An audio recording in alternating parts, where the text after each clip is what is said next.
Vote వేయని వారికి ఒక్కో దేశంలో ఒక్కో రకమైన శిక్షలు, ఆంక్షలు ఉన్నాయి. ఏ శిక్ష లేకుండా ఓటు హక్కును స్వేచ్ఛగా వినియోగించుకునే అవకాశం ఉన్న మన దేశంలో మాత్రం రాజ్యాంగం ప్రసాదించిన వజ్రాయుధాన్ని వాడటంలో బద్ధకాన్ని ప్రదర్శిస్తూ ఉంటాం.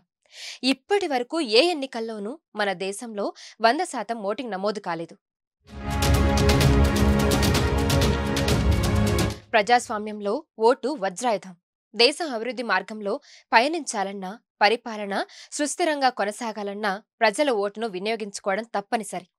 అంతటి శక్తివంతమైన ఓటు హక్కును కొందరు ఉపయోగించుకోవడం లేదు.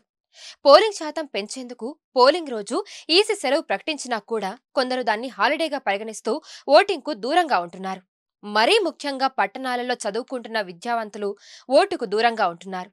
ఓటు హక్కును వినియోగించుకోకపోవడం, ఓటుకు దూరంగా ఉండడం నేరం. ఇప్పటికైనా బద్ధకం వీడి ఓటు హక్కును వినియోగించుకుందాం.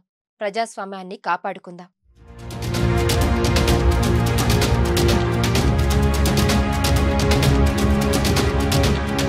మరిన్ని వీడియోస్ కోసం ఛానల్ ని సబ్స్క్రైబ్ చేయండి. లేటెస్ట్ అప్డేట్స్ కోసం వాట్సాప్ ఛానల్ ని ఫాలో చేయండి. అండ్ లింక్ డిస్క్రిప్షన్ లో ఉంది.